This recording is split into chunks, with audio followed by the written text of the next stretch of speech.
Welcome to the Kitchen Remodel Made Easy podcast. I'm your host, Robin Johnson, and I can't wait to chat with you about one of the most exciting topics ever.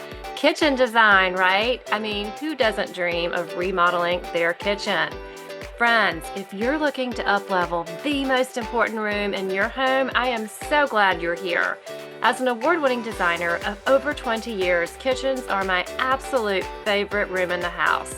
Join me to discover the latest design trends, color palettes, and what you should know when it comes to choosing a layout, cabinetry, appliances, and so much more.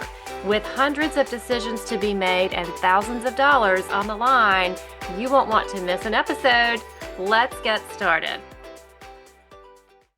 Hey friends, welcome back to Kitchen Remodel Made Easy. I'm your host, Robin Johnson, and I'm so excited that you're here for a great conversation today. If you've ever remodeled or are thinking of remodeling your kitchen, you know how exciting it is to visit a stone yard and see all those big, beautiful slabs lined up. It's really quite amazing.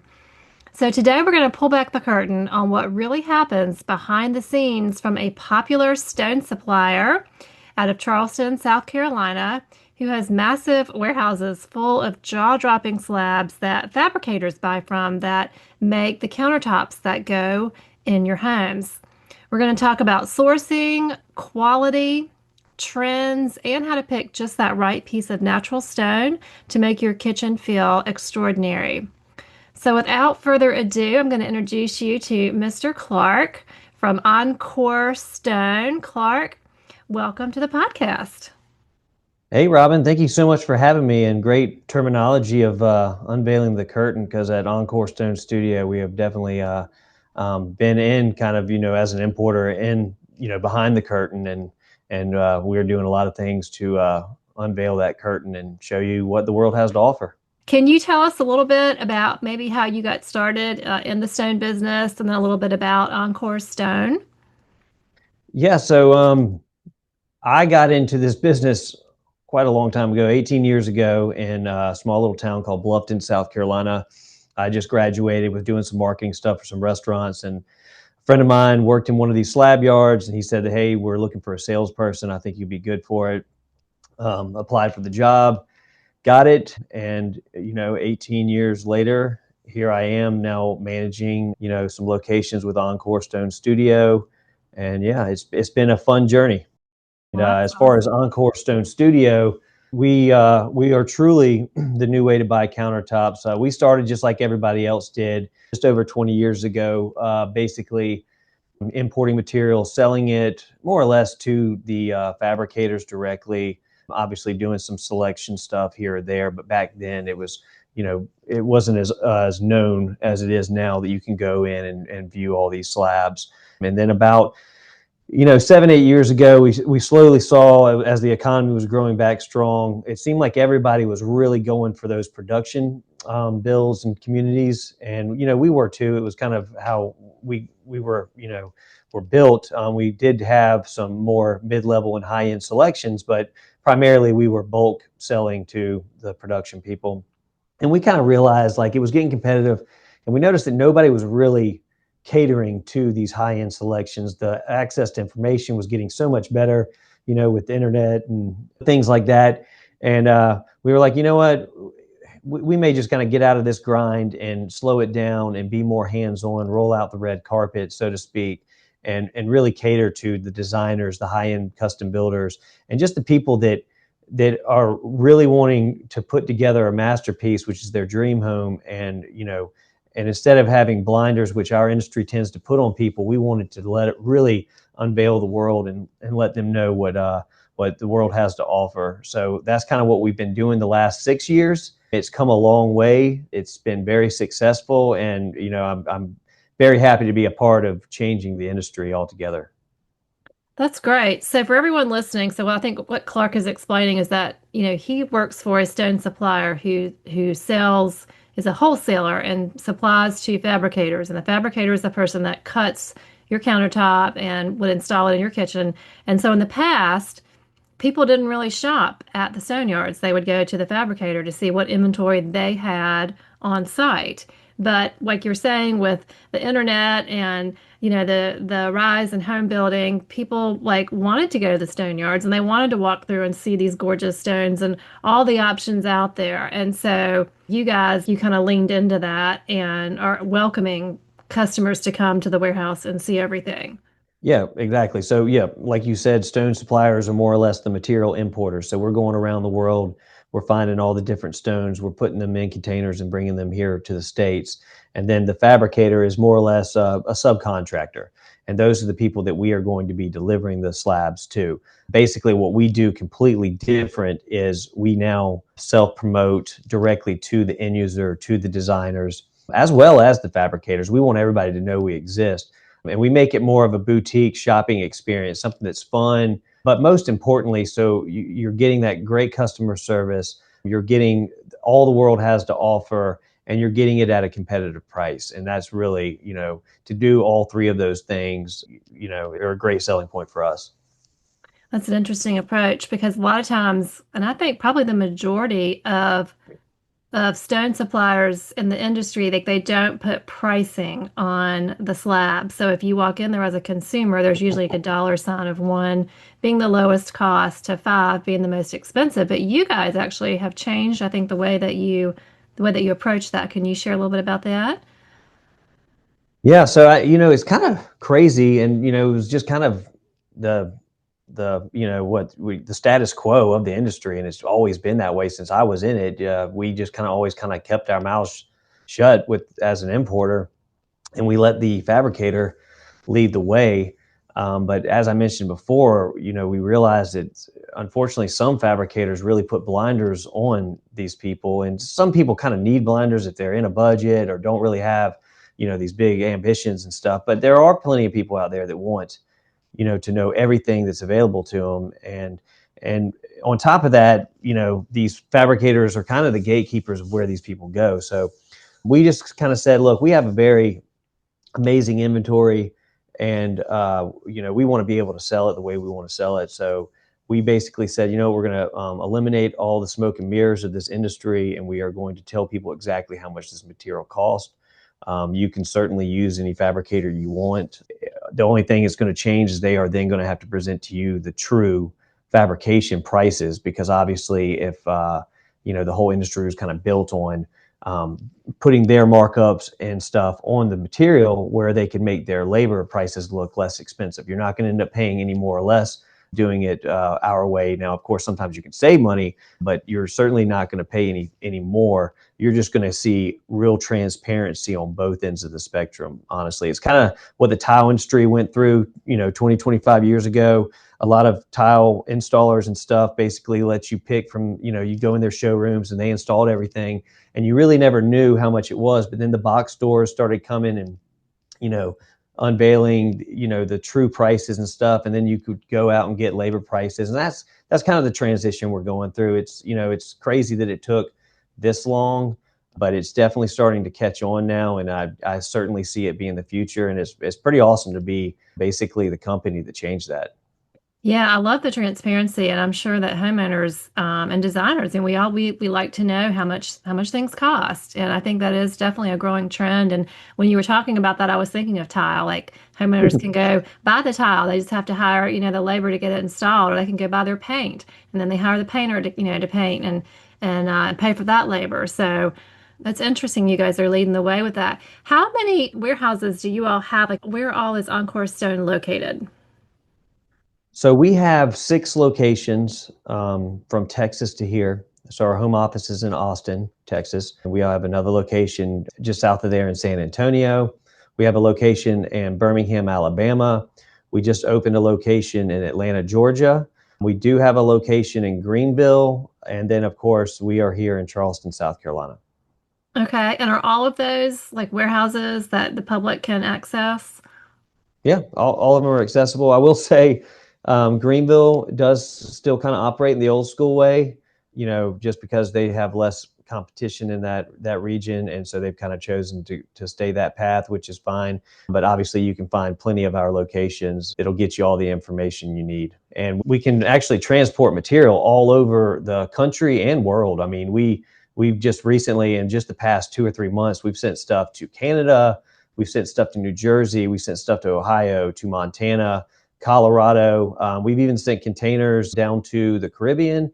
We have sent containers to Australia. So if we can get to it, we'll get it there. I promise. Oh wow. That's really amazing. And I think you were saying your niche is kind of more the medium to high end product. So I mean, I know shipping's expensive, but I imagine if somebody has a project and they really want a wow factor, they're going to pay for it. So, Yeah, exactly. When we made this transition, we eliminated all that entry level stuff that was more or less the production home materials. So you're talking those old materials I'm sure everybody's heard of, the Santa Cecilias, the Dallas Whites, the Uba Tubas, if you will. We don't carry any of that stuff anymore. And we kind of started that mid level. And yeah, of course, like if we are sending a project to, say, Colorado from one of our locations, it is most likely going to be a higher price point job, because freight on something like that, we do have to obviously add that on, is going to be $2,000 or more possibly. But we're talking large projects here, but we'll price it at any point. But obviously if you're doing a small kitchen remodel for 55 square feet, it's probably not going to be too cost effective. But you know what, we'll price it out and see what we can do. okay. So shifting gears a little bit, I wanted to talk about too, just some of the sourcing that you guys do, because it's really exciting to kind of learn about where some of the stones that you all carry, where do you source them? Where do they come from? All over the world, right? Oh yeah, so that's probably the most fun part of our industry, honestly, and at least it is for me. So we bring stuff literally from all over the world. The primary areas that are producing these, so when I say producing, so the quarry, it starts at the quarry, right? And the quarry is going to be a part of a mountain where these rocks are formed from the earth. And then from that point, they will be cut into giant blocks, which those giant blocks will be cut into smaller blocks. Those smaller blocks will then go through some sort of cutting process, whether it's gang saw, multi-wire saw, or whatever the technology may be. And then that's when they slice them like bread. And then they lay them across this line polisher to either polish them, leather them, hone, or whatever finish we're getting on them.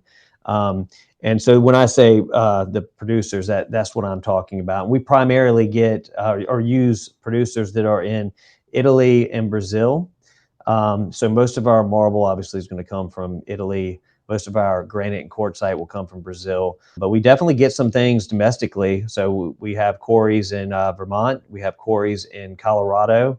Actually, we've stocked the Calcutta Lincoln that's here, and that's the same marble out of Colorado that was used in the Lincoln Monument Oh, and the cool. Tomb of the Unknown Soldier. So you can literally have countertops made out of the same mountain range as those monuments that you may have gone to see in DC. So very cool. But we also get things from India, Turkey, Spain, but obviously Brazil and Italy will be our top countries that we import from. And have you seen with the tariffs going on in the industry, have you guys has that been a challenge for you? Yeah, I mean, there's so much that goes on behind the scenes, government-wise, politically, and stuff like that. So Italy, luckily, we were able to negotiate very small tariff increases. I mean, 15% sounds like a lot, and it can be, but when you're talking about things that were already fairly expensive, and it's not drastically increasing the price of things like some of the entry level materials, or they're 80% to 100% more expensive, whereas we were able to keep some of these marbles at just around 15% increase. So definitely affecting things. The good news is it's going to slowly take time for those to be coming in. Yes, we are already unloading containers that are tariffed goods, but having said that, it's going to get more and more. But we do have a giant inventory of things that were not tariffed, but those will slowly be sold and out the window. But right now I'd say we're probably at a 15% tariff good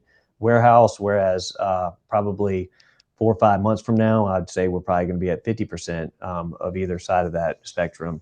So yeah, I mean, it definitely doesn't hurt to shop early right now if you want to avoid Sounds the like, tariff. wow, okay. Let's talk about too. I want to kind of explain and kind of maybe break down the difference between natural stone, which is what Encore carries, and man-made, countertop materials. Obviously, natural stone is mined from the earth. It's beautiful. It's kind of unique, one of a kind. Um, what are some of the things you would point out of why maybe natural stone is superior to a man-made product, or vice versa?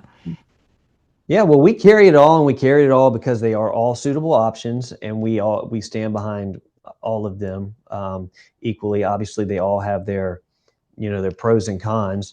But basically, natural stone, like you said, it comes out of the earth pretty much unchanged. Yes, they will have to, polish stuff. If there's like areas and gaps where that have opened or whatever, they will put fill and resins and stuff in there. But for the most part, it's very minimally enhanced. It's literally as it comes out of the earth onto your countertop. It's not much change, which is pretty awesome if you think about it. You're literally touching, you putting your hand on something every day that came from the earth unchanged, and that's impressive. But yes, we do also carry the manufactured products. So you're talking primarily quartz, not to be confused with quartzite, which I can get into that. But quartz will be a man-made product, which basically they used recycled aggregate pieces from natural stone as well as sands. They can also use certain things like silica and other man-made products like resins and epoxies and stuff, and then they put it together, and they put the markings and stuff to make it look how they want, and then it's more or less pressed and cooked for a period of time, and then they polish those out, and that's going to be your quartz product. And then porcelain also can, the at least the brands we use, they use mostly recycled products as well, and it's basically going to be a large format porcelain tile. So you take your little subway tile, it's going to be very much the same technology, but in a huge slab formation. So you're talking 130 inches by 63 inches tall. So now you've got just a giant tile as an island, as opposed to having to use small porcelain tiles. But you But can also use it for. Oh, I'm isn't sorry. the thickness of the porcelain tile like 2 centimeters versus 3 centimeters? Yeah, so the porcelain can be anywhere from 6 millimeter, which is super, super thin, upwards to what we carry in 2 cm.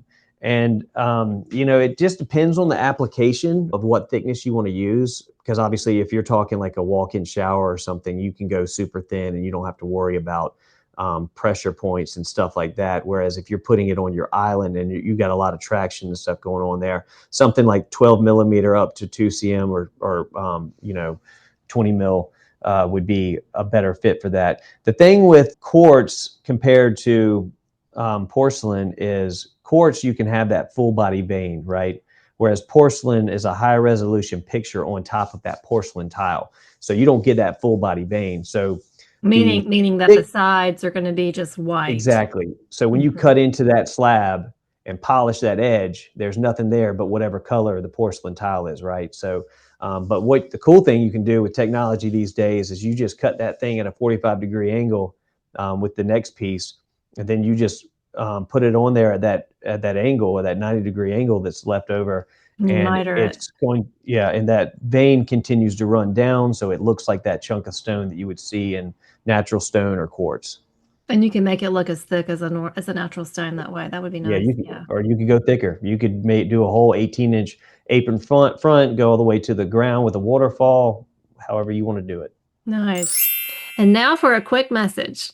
The holidays are almost here, and if you can't stand the thought of cooking your holiday meal in a dated, cramped, dysfunctional kitchen, listen up. If you're thinking of remodeling in 2026, you have to get on the wait list to fast track and organize your project like a pro. My Kitchen Remodel Made Easy course is your guide to save time, money, avoid costly mistakes, and take your kitchen design to the next level. If you can't afford to hire a designer, you cannot afford to not buy this course. For less than the price of your new kitchen sink, it's only available a few times a year. Get on the wait list. Link in show notes below. And then you also were going to talk about the difference between quartz and quartzite because the quartz is a man-made product. Obviously, porcelain is a man-made product, but quartzite is not. Yeah, so when quartz, the man-made product, was kind of coming out of the gates and was all the hoopla, um, quartzite at the time was still obviously a thing because it's been around for hundreds of thousands of years, but if not longer. But what's happened is back then quartzites were so difficult to cut and they just weren't that popular. So they deemed the name quartz for the manufactured stuff, and that's now gone rampant. It's such a huge part of our industry. But yes, make sure you see when you say quartz or hear quartz, you are talking about the man-made product, unless you hear somebody say natural quartz in front of that word. And then quartzite will be the terminology for natural quartz. And basically, what quartzite is a well-matured, basically sandstone. So basically, you get, it starts as kind of sand, it turns into sandstone, and then as it metamorphosizes and hardens and matures, it eventually gets that glassy look, and that's what you'll have as a natural quartzite. I wonder how long that process takes. A long time. We don't have enough time to show you, that's for sure. A long time. Well, it's interesting. Okay. And then, I guess if anyone's listening and they're like, well, gosh, I don't know, which one do I pick? I mean, as far as price goes, I know like marble's going to be obviously the most expensive, but also It the can also most be the least expensive. marble's going to be the least expensive between No, so quartzite. So natural stones, and people love to come in and ask that question. It's just such an open-ended question. But the quick run through is natural stones, starting with granites, granites and marbles can be your least expensive. Definitely granites. There are some granites out there that you can get very, very inexpensively. And then marbles can also start off. Now, if you're talking Italian marbles, don't expect that price point to be low at all. But I'm talking about stuff you can get from India, things you can get like dolomite marbles that you can get from Brazil, things like that. Believe it or not, you can get at around $1,000 a slab. Granite sometimes even less expensive, but marble also tends to be the ceiling of that price gap too. So they literally can start from the bottom and go all the way to the absolute top of the most expensive slab I have in my warehouse. Whereas granite will tend to peak out. There are some that are kind of outside of that. They're just really exotic, hard to find, so they go up above. But granites, for the most part, will be in that entry to mid and do not go above that for the most part. Quartz, I would say all of those, they don't exceed below or above that mid-level price point, unless you're talking about some of these high marketed brands and their new models and stuff like that. Quartzites will definitely start at your high price point. So if you're saying, some of your cheapest slabs are 1,000, quartz slabs tend to always be around that, $2,000 to $3,500 price per slab. Quartzites will basically start at that point. So they're going to be about $3,500 a slab and go up to possibly $10,000 a slab. And of course, marbles, right now, Italy doesn't seem to have a ceiling. So my boss and I always joke because if it was a stock, it'd be the only stock in the history of the world that has never gone down. It just keeps on going since I've been in this industry. So, but yeah, I mean, we've got slabs back here of marble that are, $15,000 to $25,000 a slab. So and they can Wow. go much more expensive than that. Wow. It's so interesting to hear you talk pricing like that, price per slab, because my whole career I've always gone to the fabricator and have had to get a quote for the job. I've never been able to look at it from that perspective, and I love it. Mhm. So it's Yeah, interesting to hear that there are marbles out there, like you said, that are less expensive if you know where to go, like, the Brazilian ones you said, or yeah. yeah. And we can have those conversations with everybody and see, like, you instantly get that light bulb sensation. Like, think about if you're here with your client, and instead of you hearing 1 star or this is a level A or whatever it is, I can sit there and say that slab is $2,500, that slab is $6,000, and you can instantly start making a decision like, okay, well, I wasn't expecting to pay that much. This one's just fine for me. Or you can say, okay, well, $6,000 is actually not that bad because I really like the way that slab looks. You can instantly start making those decisions. You don't have to go home, wait days to get a quote. And worst case scenario, and we get it so often back from the old model. was somebody would come in, fall in love with something, they would really ask, well, what does that 5-star mean? And I was like, well, I can't tell you. You have to get it from your fabricator. A week goes by, then they come back. They're all distraught because they fell in love with that stone. They were like, I had no idea that was going to be, 4 times above my budget. And that's not fair to anybody. So Mm-mm. at least get stuff on the spot, and with us, you're going to get much more of just an educational pricing. We're going to be able to tell you like, what you can expect on fabrication costs and stuff. Obviously, we're not fabricators. We're not doing the job, but we have enough conversations with fabricators to understand how much this stuff costs. So you're not going to be blindsided by anything. You're going to get a pretty good idea of how much everything is going to cost right then and there and make a perfectly informed decision as opposed to waiting days or maybe even a And it week. saves so much time. I can't tell you how many Yeah. times you go through that process and you have to go back to the stone yard. Well, we got to reselect. It came in really high. So, Yep. And um, that's just unfortunate. yeah, A lot of I too love many this. emotions involved in that. Yes. What about as far as, so you guys work with obviously architects, designers, and homeowners, it sounds like. So that makes it really easy and all your pricing's up front.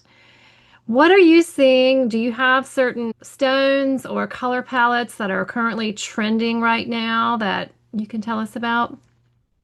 Yeah. So, we, like you said, we work literally with everybody. We have people that walk in here and say that they've got this piece of furniture that needs a new top. And I was putting together bids earlier this week for a 5-star hotel in San Francisco. So you just never know, and we do everything in between. So it is kind of fun that way. And we definitely see plenty of trends. Charleston area has definitely been, first part of my career, a very trendy place, classic white marbles, things of that nature. And then this thing happened in 2020 called COVID. And a lot of people from all over the country and world were moving here. And it was kind of cool to see because it was a lot of change, trends from different areas, or people just didn't care about trends, doing fun things. So we've seen a lot of diversity in the different types of stones, but that doesn't mean that there aren't still trends, right? We're seeing trends with like Taj Mahal, as far as a quartzite, and that's an interesting example because I have been doing this 18 years, and Taj Mahal has always been a popular stone. It's just a matter of who could cut it and the availability of it, right? So yes, it is by far more popular than I've ever seen it today than it was, say 10 years ago. But I do think the access to it is there with technology getting better and stuff. Because let's be honest, it is a very classic look. Hmm. It's subtle, it's earthy or neutral. It kind of can go with all kind of different, design platforms. Another fun, trendy one I think that's been super popular for most people in most regions that we cover, like even with this project in San Francisco, is the Calcutta Viola marble out of Italy. And that's going to be your white background. It tends to have, kind of some bubble formations in there, and the veining in it is going to be kind of like a purple or eggplant color. I'm not sure if you've seen it, but it's one of those stones that we, even though some of these slabs can be, $8,000 to $15,000 a slab, we find it tough to keep it in stock. It's been wild. And also we've heard from designers that have just come back from High Point that it looks like that the trend is kind of going to stay with white marble, but it's going to be more of that bluish green veining, like a turquoise type color and stuff. So we're trying to stay ahead of the market and get some of those stones in here. The good news is we do keep a huge array of different stones, so we're ready for any type of change in trends. But those are the ones that are kind of that we've seen in the past year at least. What is the stone that we looked at a couple weeks ago locally? I think I was just meeting there yesterday at the fabricator with my customer, and she loved it for the island that was going to be lit up underneath. What was that called? Was it? Was it Cristallo quartzite? That's it. Yeah, Cristallo. yeah, That's a really cool Cristallo. Yeah, product. You need to share about that. yeah, well, translucent slabs are fun.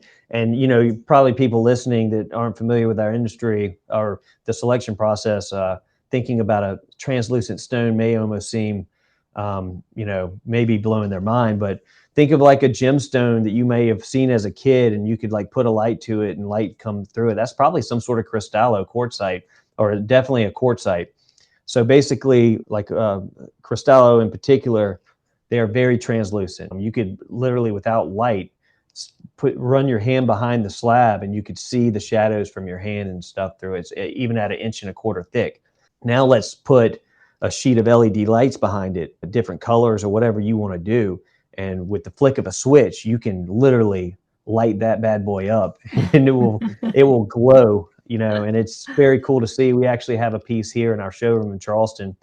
We have a little mock bar, and we have a huge section of it that has backlighting. We always keep a little backlit section in the warehouse to put a slab in front of. And right now there's a really cool green onyx that's got some backlighting behind it. So, and the cool thing is some of these stones you don't even think about. One time somebody told me Taj Mahal was translucent, and I said, no, it's not.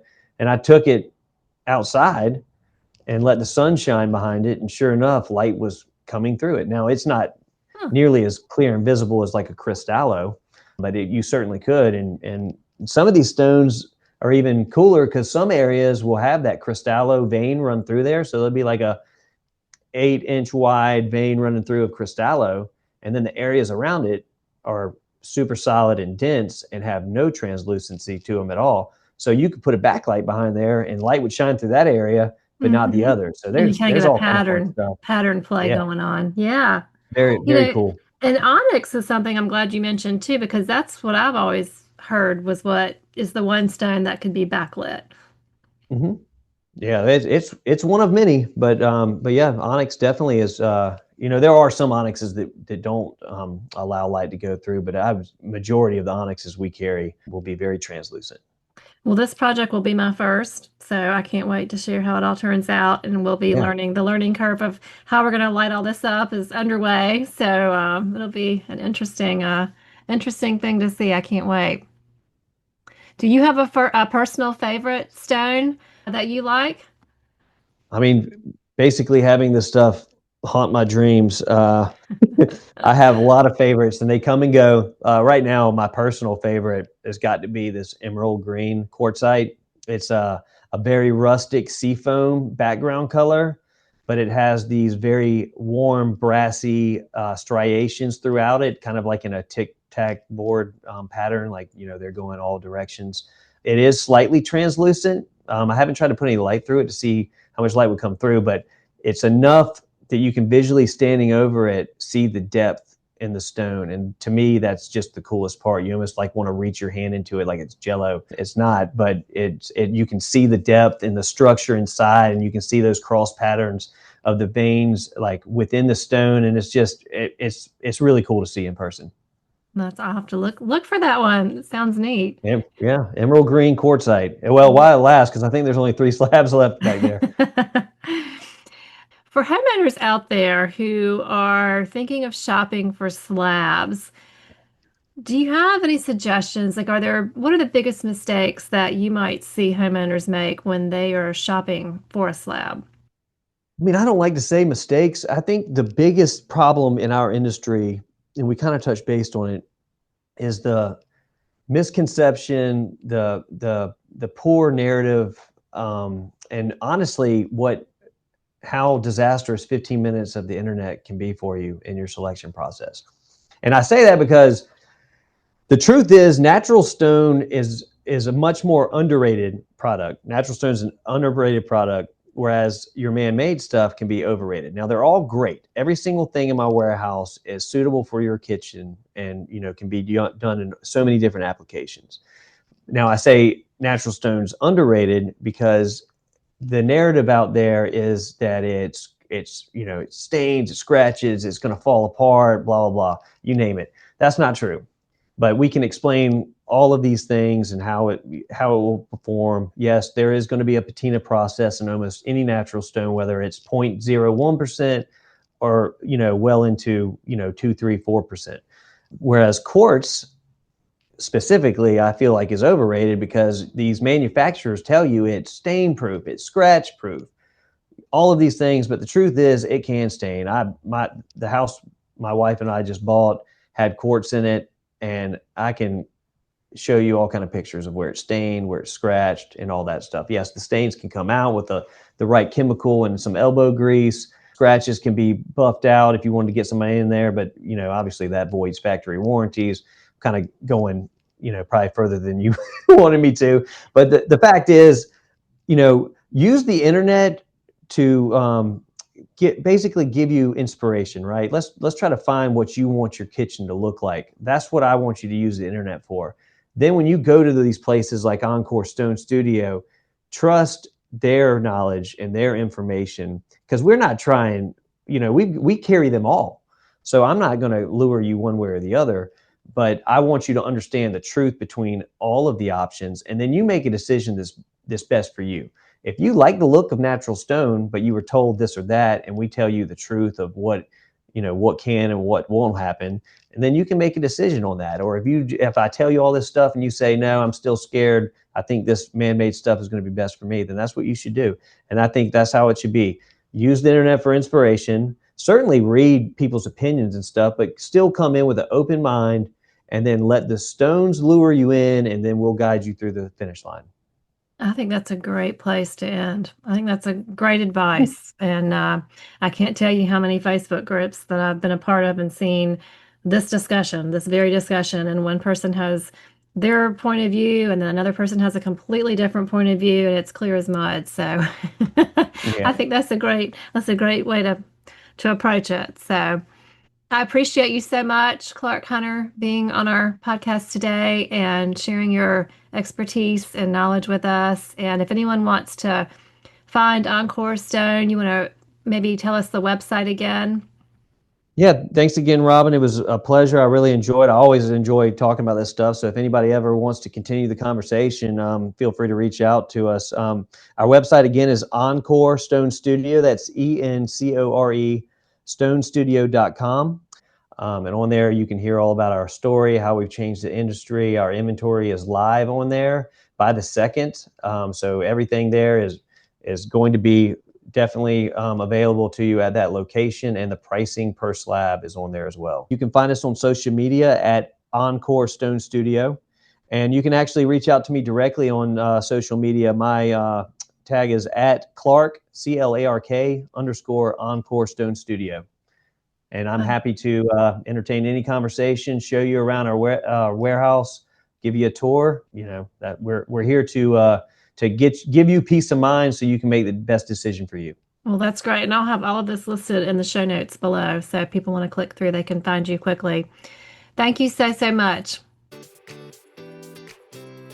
Thanks for tuning in to the Kitchen Remodel Made Easy podcast. If you want to continue the conversation or share your thoughts, I'd love to hear from you.